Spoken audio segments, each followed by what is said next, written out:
आपके पाठ्यक्रम से संबंधित तुलसीदास रामचरितमानस सुंदरकांड गीता प्रेस गोरखपुर का अनुवाद मैं आप लोग सामने रखने जा रहा हूँ। इसके पूर्व थोड़ा बता दूँ, इसमें मुख्य भूमिका हनुमान जी का है। हनुमान जी का हनु मतलब दाढ़ी एक टेढ़ा क्यों होता है, एक मैं समझ लूँगा। जब वह जन्म हुआ कुछ दिनों के बाद उसने अपनी माता अंजलि से कहा कि माँ मुझे बहुत भूख लगी है। आखिरकार माँ कहते हैं तो माँ मुझे बहुत भूख लगी है। तो अंजलि ने कहा बेटा जा बेर खा ले। बेर का मतलब होता है छत्तीसगढ़ी में बोई। एक बेर हिंदी में सूर्य होता है। बालक हनुमान सुबह सुबह की बात था, बालक हनुमान ने देखा और कैसा है माँ, तो लाल लाल दिख रहा होगा, पक्का बेर लाल रहता है वही है ना। तो हनुमान ने सोचा कि यही बेर है और उसमें उड़ने की क्षमता थी। वो उड़ते गया सीधा और बेर को निगलने लगा। बेर माने सूर्य। तो इधर इंद्र के देवताओं के राजा इंद्र ने सोचा यदि सूर्य को हनुमान जी निगल जाएंगे तो दुनिया में जगत में सारे जीव जंतु मर जाएंगे। तो हनुमान को रोकने के लिए उसने अपने वज्र का इस्तेमाल किया। वज्र वह अमोघ शक्ति है, जिसके लिए छोड़ा जाता है उसको निश्चित तौर पे लगता है। वह हनुमान के थोड़ी मतलब दाढ़ी में लगा, नहीं हनुमान को लगा। हनुमान वहाँ से गिर गया आसमान से। गिरने के बाद वज्र का प्रहार हनुमान पर होता है तो उसका दाढ़ी में थोड़ी, जिसको हनु कहते हैं हिंदी में, क्या कहते हैं हनु। हनु टेढ़ा हो गया, अंग्रेजी तो नहीं कहूँगा बेट कहते हो। उसका हनु जो है टेढ़ा हो गया, वही से उसका नाम हनुमान पड़ा। और उसने श्राप दिया इंद्र ने कि जाओ दुष्ट मूर्ख का।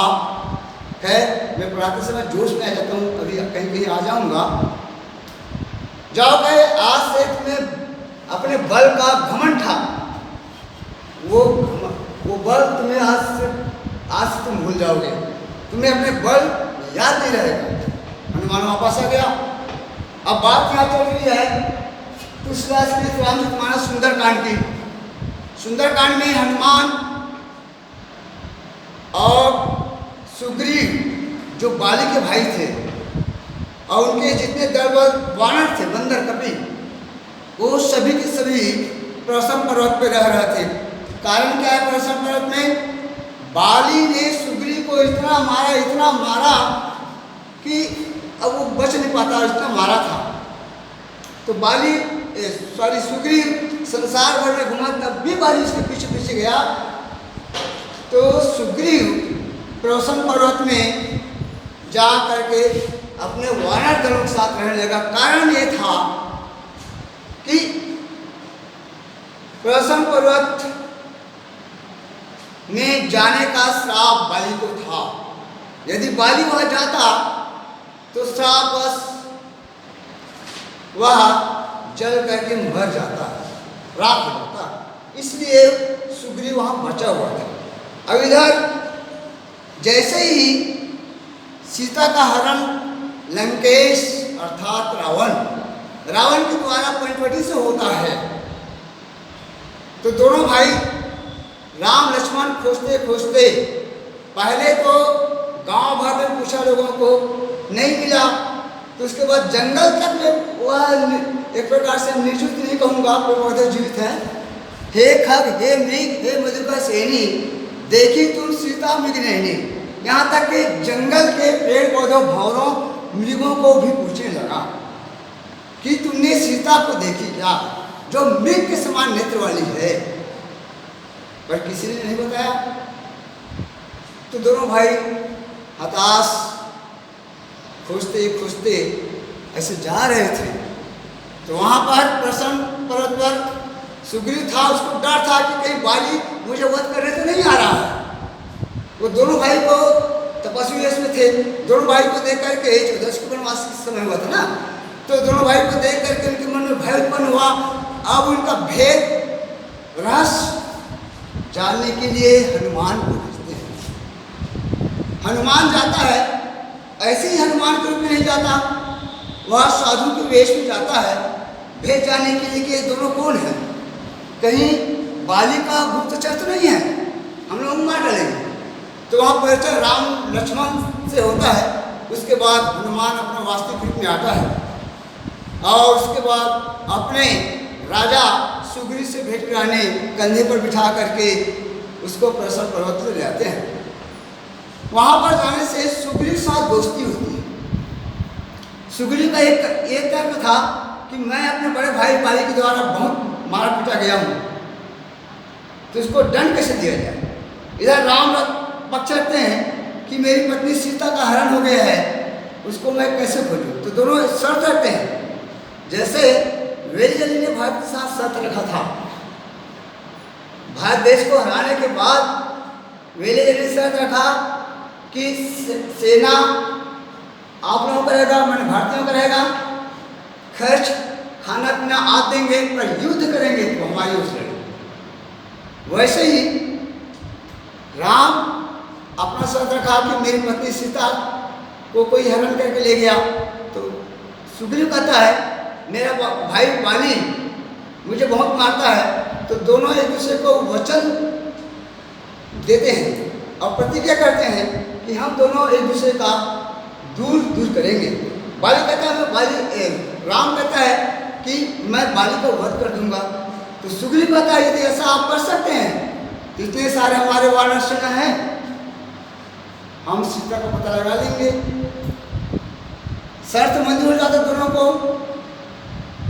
अब उसके बाद बाली को तो मार दिया जाता है राम के द्वारा। राम के द्वारा मार दिए जाने पर अब सुग्रीव को चिंता आ गई। उनको अपने वानर दल को एक पखवाड़ा माने 15 दिन का समय दिया जाता है कि 15 दिन में यदि सीता का पता नहीं लगा सबको मार दूंगा। सारे वानर जिसमें हनुमान भी थे, सारे वानर डरे हुए थे, खोजते अकाल पकाल सब खोज डाले, कहीं पता नहीं लगा। एक जटायु था, एक जटायु के द्वारा पता लगा हुआ था इन लोगों को। जटायु माने गिद्ध, जिसको छत्तीसगढ़ में गिधान कहते हैं ना, गिद्ध दृष्टि बहुत होती है, कहीं भी जानवर मरता है तत्काल आ जाते हैं, है नहीं। उसने बताया कि वो दिखाई दे रहा है लंका में, सो पेड़ के नीचे बैठी है ऐसा। पर आदमी की दृष्टि तो वहाँ तक फिर 400 योजन दूर, भारत से कितना दूर है, 400 योजन दूर समुद्र पार करके लंका है। अब आदमी की दृष्टि वहाँ तक छूट जाएगी। तो गिद्ध देख रहा था, बताता है कि वो बैठे सीधा सो पेड़ के नीचे। खोजते खोजते जाते हैं, सागर आता है। सारे वानर सीता जी को खोजते खोजते समुद्र तक जाते हैं, परंतु समुद्र पास जाने के बाद अब पानी को कैसे पार करें। उस जमाने नाव नहीं था, जहाज नहीं था। अब के जमाने नाव जहाज सब कुछ है, ऊपर से जा सकते हैं, उस जमाने में था नहीं। तो सब ऐसे सिर पकड़ के बैठ गए, अब कैसे करें कैसे। उनमें से उन दल में से सबसे वृद्ध था वह जामवंत था। जामवंत हनुमान को उनकी शक्ति ताकत के बारे में अवगत कहते हैं। जो कथा मैंने पूर्व कही बात, वो सारी बातें हनुमान से बताई गई, तो हनुमान को ताकत आ जाता है कि मैं अब जा सकता हूँ। पहले तो हिम्मत घट गया था, किसको श्राप मिला था ना। जब जामवंत को याद दिलाई कि आपके पास क्षमता है 400 योजन समुद्र को आप पार करके लंका जा सकते हैं, तब उसको हिम्मत आती है और वो निकल पड़ता है। जैसे हनुमान उड़ते हुए ऊपर से आकाश मार्ग से लंका की ओर जाते हैं, जैसे समुद्र में जाते हैं पहुँचते हैं, तो देवताओं ने सोचा कि लंका में तो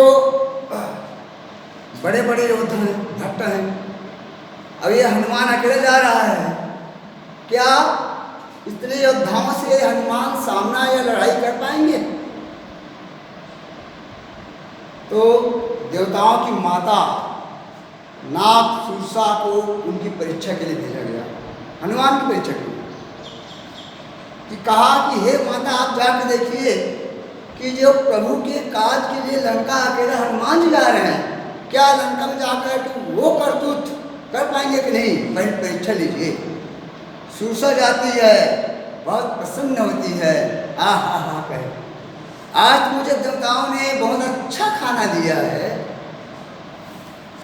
हनुमान सोचते हैं कि अभी मुझे प्रभु काम करने से रोकेंगे, तो अब सुरसा हनुमान को खाने के लिए मुंह बढ़ाते हैं। मुंह बढ़ाते हैं तो हनुमान एक तो बुद्धि अतरी पर धामम हम सराद धर्म के सामने ज्ञान मगे गण्यम, ऐसा कहा जाता है हनुमान के बारे में।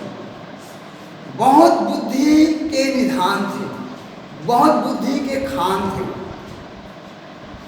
तो जैसे ही सुरसा मुंह बढ़ाया हनुमान को खाने के लिए, हनुमान डबल हो जाता है, उससे दुगुना हो जाए मुंह से। इतना बड़ा मुंह तो इतना बड़ा हनुमान, इतना बड़ा सुरसा मुंह तो ओ इतना। मैंने जस जस सुरसा बदन बढ़ावा तस तस कभी रूप दुगुन दिखावा। ये हम रामचरितमानस में तुलसीदास जी ने कहा है, यानी जस जस सुरसा बदन बढ़ावा तस तस कभी दुगुन रूप दिखावा। हनुमान को निगलने के लिए जैसे जैसे सुरसा दुगुना रूप मुंह को खोलती थी, हनुमान से दुगुना कर देती थी। जैसे 1 योजन तो 2 योजन, 4 योजन तो 8 योजन, 16 योजन तो 32 योजन। हनुमान सुरसा जैसे 64 करती थी, उसके इस प्रकार से करते करते हनुमान सोचा कि अब तो प्रभु काम ऐसे में अटक जाएगा, मैं कब तक इसके साथ ऐसे करता रहूं। जैसे ही सुरसा ने 100 योजन मुंह बढ़ाया हनुमान को निगलने के लिए, इतना बड़ा मुंह कि आँख कहाँ रहा होगा, मुंह की पैर कितना रहा होगा। हनुमान अति लघु रूप हनुमान बहुत छोटा रूप धारण करके पेट के अंदर घुस गया। घुस जाने के बाद निकल करके कहता है, अंदर घुस के निकल भी गया वहां से। समझ में आ रहा है ना, अंदर घुस भी गया हनुमान सुरसा के पेट में, क्योंकि खाने के तैयार था तो देखा अंदर घुस भी गया और निकल गया। अब कहे माँ तो अब मुझे जान दे, माँ अब मुझे जान दे, प्रभु काम मुझे अति जल्दी करना। उनकी बल बुद्धि को देख करके सुरसा जो नागांव की देवता थी, नागांव की माता थी, उसने उसको आशीर्वाद कहा, बस आप जाइए और सकुशल राम का काज कीजिए। अब गया उड़ते उड़ते जा रहा है। समुद्र में एक राक्षसी रहती थी, उसको ये वरदान था कि कोई भी जीव यदि समुद्र के ऊपर उड़े और उसकी परछाई पानी में पड़े तो परछाई में छाया को पकड़ने से वो जीव पकड़ा जाएगा और उसको अपना भोजन बना लेगा। ऐसा वरदान उस राक्षसी को थी। तो यही सारे पशु, सारे पक्षी और जो भी इलाके की वो जाता था, सबको पकड़ पकड़ के वो खाती थी। और यही भेद उनको नहीं मालूम था ये हनुमान इतना ताकतवर है। यही काम उसने हनुमान के साथ किया। हनुमान जी जा रहे थे बेधड़क, उनकी परछाई पानी में पड़ा। परछाई जैसे पानी में पड़ता है, वो राक्षसी ने उसको परछाई को पकड़ती, हनुमान पकड़ में आ जाता है। पकड़ में आ जाने के बाद हनुमान देखते हैं कि राक्षसी मुझे पकड़ ली, और उनको श्राप था हनुमान को, राक्षसी को, कि यदि कोई मारे और तुम्हारे मुंह से खून अगर निकल जाए तो तुम समझ लेना कि लंका का नाश निश्चित है। हनुमान ने उसको मार दिया। मारने के बाद जैसे ये लंका मैं ऐसे बना रहा हूँ, ये लंका एकदम 4 द्वार था। इसमें रामचरितमानस में बताता है 4 तरफ से प्रवेश होता था, कहते हैं। तो लंका के चारों द्वारों पर रावण ने लंका की सुरक्षा के लिए सुभट्टों को, योद्धाओं को, वीरों को तैनात कर रखा था। अब वहाँ गए तो एक वहाँ के राक्षस था, राक्षसी, उसको ये वरदान था कि यदि कोई भी आदमी लंका में प्रवेश करे तो उसको पकड़ के खा जाना। तो हनुमान साथ यही होता है। हनुमान सोचता है कि अब मैं कैसे करूं, क्योंकि ऐसे जाऊंगा प्रत्यक्ष गोचर, गोचर मैंने दिखने वाला, दिखने वाले के रूप में जाऊंगा तो ये पकड़ खा जाएगा। इसलिए अगोचर न जो ना दिखे, इसमें मशक रूप धरी कपि, मच्छर के समान रूप धारण करके लंका में प्रवेश करते हैं। और लंका में प्रवेश करने के बाद वहाँ देखते हैं तो रावण की जो महल था बहुत ही सुशोभामान था। लंका के बीच ऊंचे टीले पर, पहाड़ी कहा जाए, ऊंचे टीले पर सोने की जिसको लंका कहते हैं वो था। अगल बगल में पानी था, एक ही रास्ता था। ऐसे राजा लोग पहले अपना महल बनाया करते ताकि एक रास्ता था, शत्रु मार था। वैसे ही लंका में रावण अपना महल बनाया था, चारों तरफ पानी, एक चौक रास्ता था, यहाँ से गुजर सकते थे। हनुमान लंका में जाकर एक ऊंचे पहाड़ पर चढ़ के लंका का दृश्य देखा है। ऐसा दृश्य संसार में कभी किसी ने नहीं देखा था। ऐसा दृश्य था, सोने का परकोटा था। परकोटा जानते हैं, हाथा घेरा कहते हैं, ये अपने कॉलेज में है ना घेरा, ऐसी सोने का परकोटा था। दो सूर्य के प्रकाश से ऐसा चमकता दिखाई दे रहा था मानो चारों तरफ स्वर्णिम हो, सोना ही सोना। वो दिखता है। अनेक योद्धा भट्ट सब कुछ वो भी देखते रहते हैं ना। कई योद्धा इधर उधर घूम रहे बनकर। हनुमान जी बैठ करके लंका का सुंदर दृश्य देख रहे हैं। ऐसा दृश्य था कि संसार में कहीं और ऐसा दृश्य नहीं था वैसा। और वहाँ अनेक योद्धा भट्ट वीर घूम रहे थे। कहीं मल्लयुद्ध हो रहा था, कहीं कुश्ती हो रही थी, कहीं तलवारबाजी का प्रशिक्षण या अभ्यास कर रहे थे।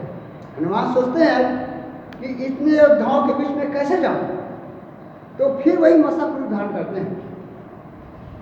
मशक समझते हैं जिसको क्या कहते हैं, मच्छर। छत्तीसगढ़ी में कहूँ वो भी पढ़ाना है तो क्या कहते हैं इसको, घुसड़ी, है नी। वैसे रूप धारण करके वो जाते हैं वहाँ। तो किसी को दिखाई नहीं देता हो, इधर उधर घर पर सीता जी का पता नहीं लगता। इस पेड़ से उस पेड़, इस घर से उस घर, मंदिर प्रतिकृति शोभा, जहाँ तहाँ देखे अग्नित योद्धा। माने मंदिर में घर होता है, हर घर में जाके सीता का पता लगाते हैं। मंदिर प्रतिकृति शोभा, जहाँ तहाँ देखे अग्नित योद्धा। परंतु सीता का पता कहीं नहीं लगता। उसको जहाँ तहाँ इधर उधर घूमते फिरते मरण माने कुश्ती लड़ते हुए उनको योद्धा दिखाई। एक जगह जाता है जहाँ रावण सोया हुआ था। उनको सब था कि रावण चुरा लाया तो हो सकता है रावण की महल में होगा, परंतु रावण आराम से सोया हुआ था। मंदोदरी भी सोई थी। देखा ये तो नहीं है।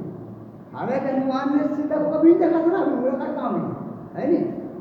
परंतु खोजते खोजते जब रावण के महल में जाता है हनुमान, तो वहाँ रावण को सोते हुए पाता है। मंदोदरी भी आराम करती हुई दिखाई देती है। फिर इसके बाद दूसरे बिल्डिंग में सब में अलग अलग चित्र बना था भित्ति पर। भित्ति में दीवार होता है, भित्ति मतलब दीवार। अलग अलग सबके बिल्डिंग में, अलग अलग घर में भित्ति पर अलग अलग चित्र होता है। तो हनुमान प्रत्येक घर में खोजते हैं, नहीं मिलता। एक घर जाता है जो प्रत्येक घर से भिन्न था। लंका में जितने भी घर थे उस घर से भिन्न था। और किसी के आंगन में तुलसी की चारा बोलते हैं, जिसमें तुलसी का क्या बीरवा लगा हुआ था। बीरवा मतलब पेड़, बीरवा मतलब पेड़, बीरवा था, पौधा लगा हुआ था। हनुमान जी देखते हैं इतनी बड़ी लंका में किसी के यहाँ तुलसी पौधा नहीं। और ये कौन होगा यहाँ तुलसी का पौधा रखा हुआ है चावड़ा में बाहर में। तो गौर से होता है, छोटा उदाहरण किया हुआ था। ब्राह्मण का वेश, ब्राह्मण का वेश वही सा वो ज़्यादा आता है जान, ब्राह्मण वाले का तो ज़्यादा आता है पद्यांश है नहीं। ब्राह्मण का वेश धारण करके पहले तो ऐसे छोटा रूप था, मच्छर समान दिखता है, ऐसा ऐसा ऐसा तुलसी पौधा, और यहाँ मंदिर यहाँ घर कुछ अलग है। यही प्रसंग याद आता है नहीं प्रीवियस में मैं अभी कर रहा हूँ। तो हनुमान सोचते हैं कि हो ना हो ये कोई राम भक्त हो सकता है, तो अपना मच्छर रूप त्याग करके ब्राह्मण का रूप धारण करता है। ब्राह्मण रूप धारण एक सोच के कहते हैं हनुमान जी, क्योंकि राक्षस में दानव भी ब्राह्मण को मारते नहीं। यही सोच करके विभीषण के घर में प्रवेश करते हैं। विभीषण सोया हुआ था, वहाँ कोई राम नहीं करता था। अब विभीषण उठा ना तो हे राम कहते सुबह उठा। जैसे महात्मा गांधी की मृत्यु कहते हैं कि हे राम कहते मरा कहते ना, गोली नहीं नाथ वैसे ही हनुमान विभीषण जब उठते हैं तो हे राम कहते उठते हैं। तो जब हे राम शब्द आया तो हनुमान सोचते हैं कि हो सकता है यही राम भक्त हो सकता है लंका। ब्राह्मण के वेश धारण करके इनसे पूछते हैं आप कौन हैं। जैसे ही हनुमान को देखते हैं विभीषण, हनुमान का हृदय एकदम पुलकित हो जाता, पुलकायमान हो जाता है और कहते हैं कि हे ब्राह्मण देव, क्या आप साक्षात श्री राम तो नहीं है या उसके द्वारा भेजे हुए कोई दूत हैं इनमें, क्योंकि आपको देख करके मेरा हृदय बहुत पुलकित हो रहा है, प्रसन्न हो रहा है।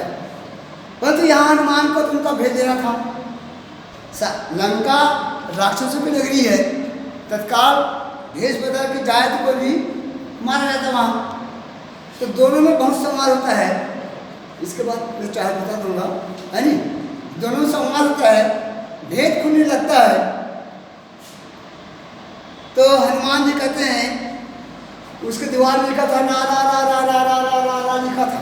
रावण आज देखा था, वाह मेरा भाई बहुत, एक दिन भाई थे है नहीं, बहुत खुश होता था मेरा भाई मेरा भक्त है। रावण लिखा है, रावण रा करके खालिस्तान, रा करके खालिस्तान, रा करके रावण देखता था मेरा भाई विभीषण कितना मेरा भक्त है। देखो पूरे दीवार में रा रा रावण रावण रावण लिख दिया।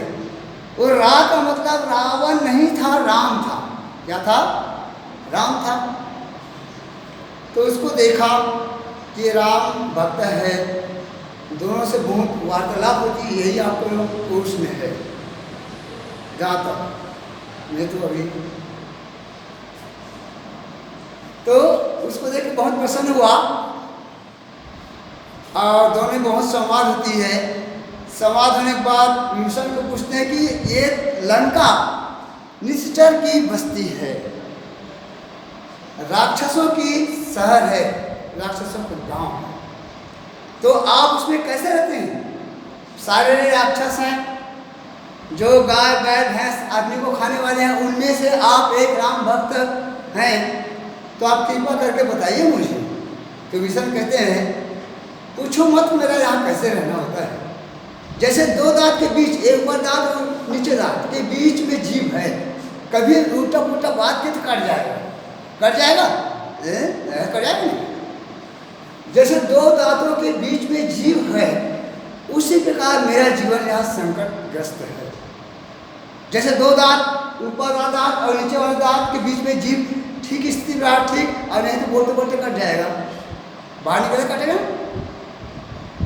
वैसे ही या दो पाटा के बीच, जैसे गेहूं पिसता है जाता, दो पाटा बनने जाता के बीच उसमें डालेंगे चावल गेहूं जिसको भी, तो वो पिस जाएगा। वैसे ही मैं पिसे जा रहा हूँ, दोनों में आत्मी संबंध हो जाता है। उसके बाद हनुमान अपना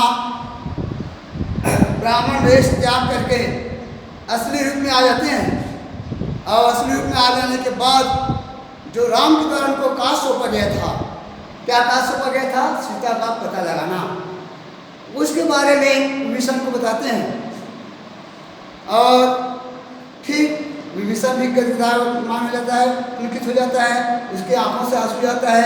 कहते हैं विभीषण कि मैं बहुत दिनों से तपस्या कर रहा था कि कब मुझे भगवान या उनके दूतों से मिलने का सौभाग्य प्राप्त हो।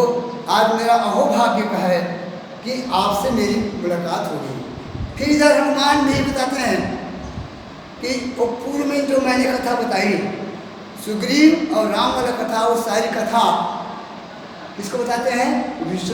विभीषण को। अंत में हनुमान विभीषण से पूछते हैं कि मैं सारी लंका को ढूंढ डाला, प्रत्येक घर को ढूंढ डाला, परंतु मुझे कहीं सीता का पता नहीं लगा। कृपा करके आप बताइए कि सीता माँ कहाँ है। तो हनुमान की बात को सुनकर के विभीषण कहते हैं कि सीता माता अशोक पेड़ के नीचे, अशोक में ये अशोक नहीं जो अपने यहाँ कहते हैं अशोक, इसके नीचे बैठोगे तो मर जाओगे। अशोक जिसके नीचे बैठने से कोई शोक दुख भूख न लगे उसको कहते हैं अशोक। क्या कहते हैं? अभी अशोक के पेड़ के नीचे एक दिन में मर जाओगे ना। इतनी भूख लगेगी, इतनी धूप लगेगी कि एक दिन मर जाओगे। तो वो सीता अशोक वाटिका, अशोक पेड़ के नीचे बैठी हुई थी, जिसमें कोई दुख नहीं होता। अशोक बिना सोचे बिना दुख के बैठी हुई थी। हनुमान जी देखते हैं अब इनसे मैं कैसे बात करूँ, इतने सारे राक्षस यहाँ घूम रहे हैं।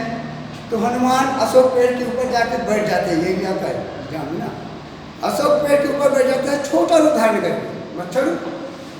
तो आप देखते हैं कि रावण आता है।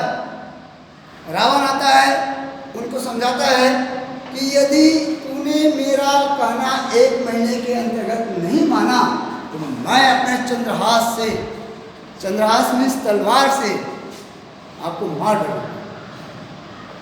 सीता तिनके घास, तिनका मतलब होता है घास, घास को आड़ करके ओट करके रावण अपने बीच में, क्योंकि सीता एक पतिव्रता थी।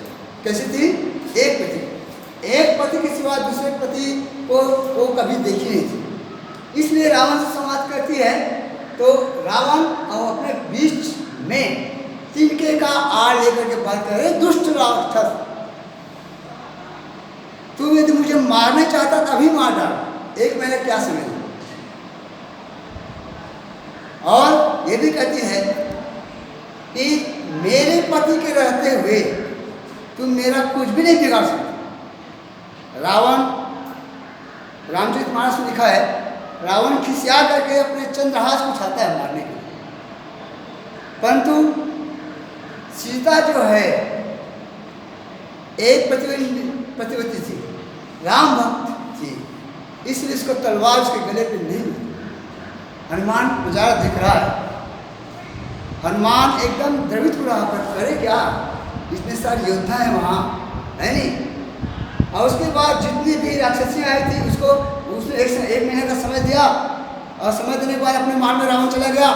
चले जाने के बाद जितनी भी वहाँ राक्षसियाँ थी उनको कहा किसी भी प्रकार से इनको दंड देके, साम दाम दंड भेंट करके सीता को मेरी बात मनवाओ, मेरी बात मान जाए, मेरी गृहिणी होने की बात स्वीकार कर ले, ऐसे इनको साम दाम दंड भेंट दो ताकि हाँ कह दे पत्नी बनने।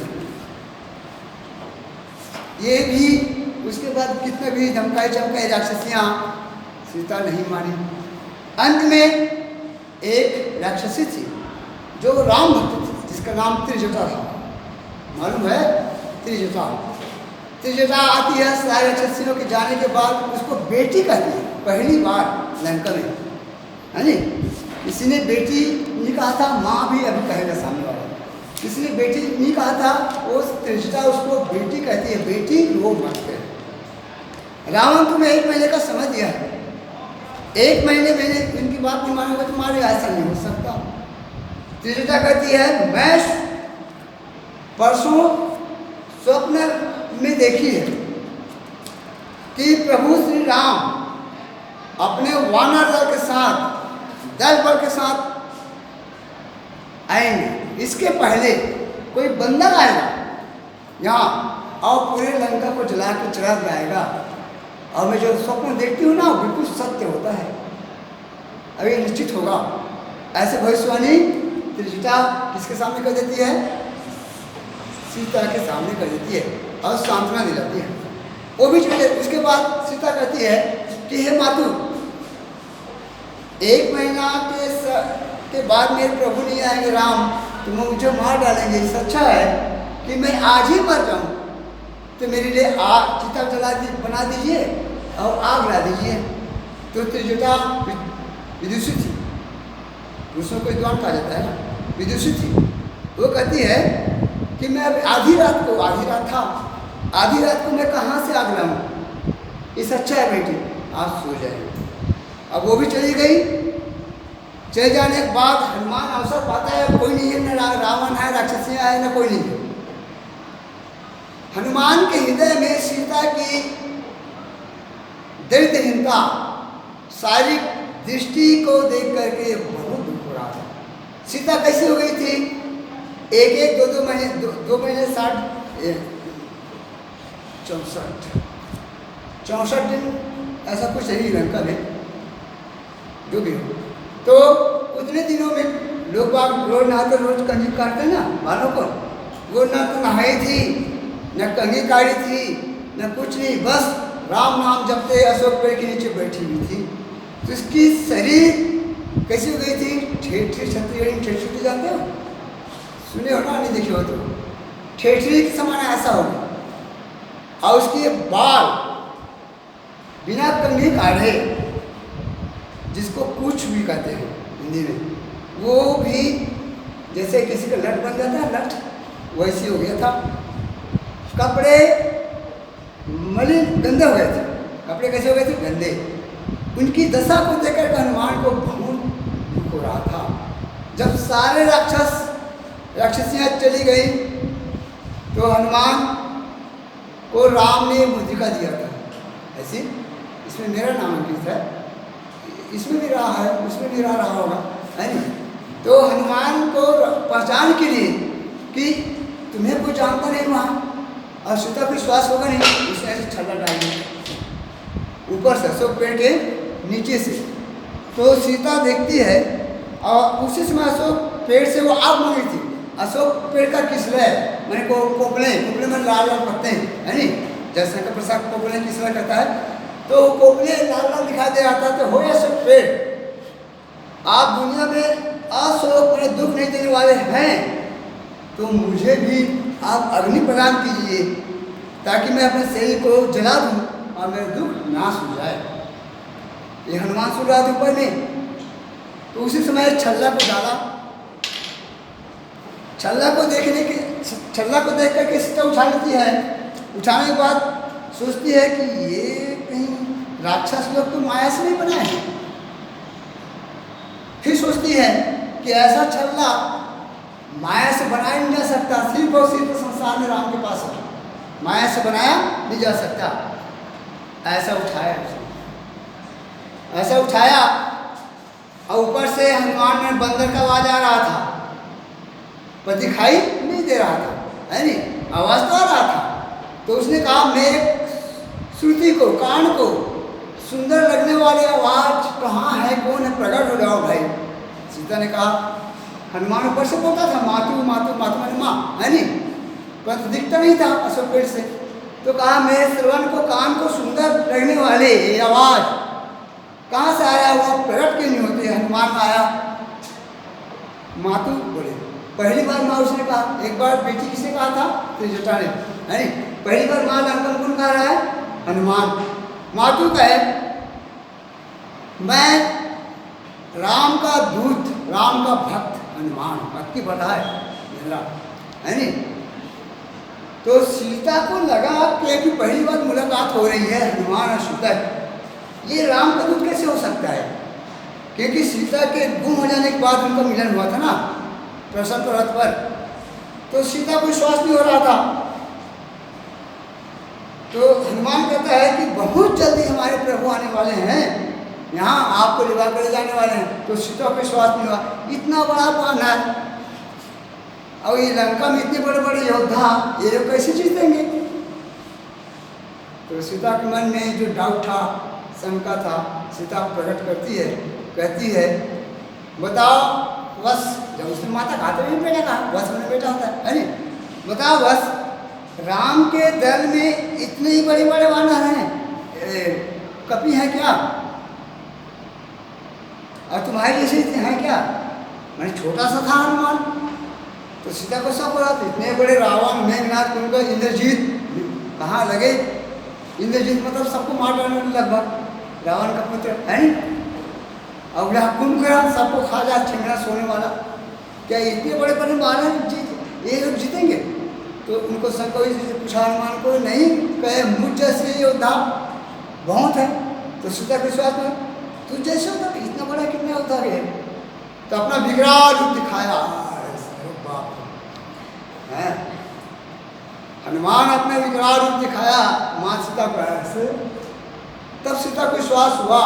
हनुमान कहता है मेरे जैसे, मैं तो कुछ नहीं हूँ दल में, मेरे जैसे करोड़ों योद्धा राम दल वानर दल में है माता जी, आप विश्वास रखिए, हम बहुत जल्दी दल बल के साथ यहाँ आएंगे और लंका को नाश करके मार के लाएंगे। इसके पहले और कथा भूल गया था जो लंका को जलाया।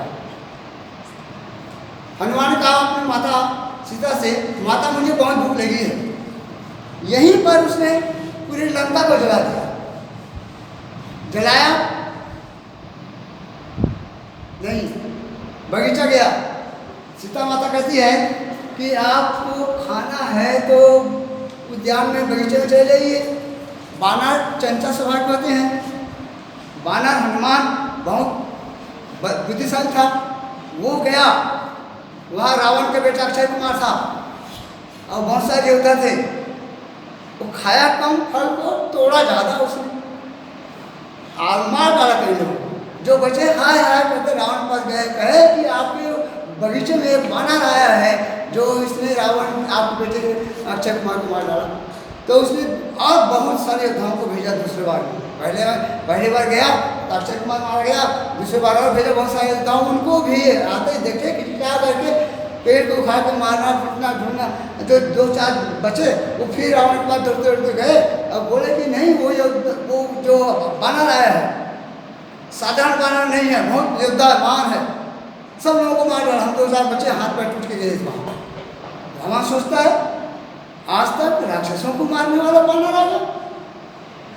तीसरी बार में अपने पुत्र इंद्रजीत मेघनाथ को भेजता है, कहता है मारना मत उसको, देखें और वानर कैसा है, पकड़ लाना उसको। वानर को पकड़ कर गया वो, तो इंद्रजीत को देखते ही उसका गुस्सा आसमान में, सातवें आसमान का हनुमान का, और उठाया पेट दे शुरू लड़ाई। हनुमान को इंद्रजीत मेघनाथ मार ही पा रहा था। अब उसको उसके पिताजी की आज्ञा थी कि मारना मत, जिंदा पकड़ के लाना, देखें कैसा है वानर। तो उसने क्या किया, नाग फांस बांध, याद रखिएगा, नाग फांस बांध छोड़ दिया। नाग फांस जिसमें ब्रह्म बाण है, ब्रह्म शक्ति है, ब्रह्मास्त्र है नहीं, ब्रह्मास्त्र बाण छोड़ दिया। अब हनुमान देखता है कि सब बाण को तोड़ दिया, ब्रह्मास्त्र ब्रह्म की क्या नहीं करना है, आलोचना नहीं करना है, चुपचाप हो जाता है। चाहता तो उस बाण को भी नाश कर सकता था हनुमान जी, इतनी ताकत था उसके पास ब्रह्मास्त्र, पर ब्रह्म की आलोचना भी निंदा होगी ये सोच के चुप हो गया। वो ब्रह्मास्त्र बन गया। बन जाने के बाद इंद्रजीत मेघनाथ उसको रावण के दरबार में सभा पेश किया।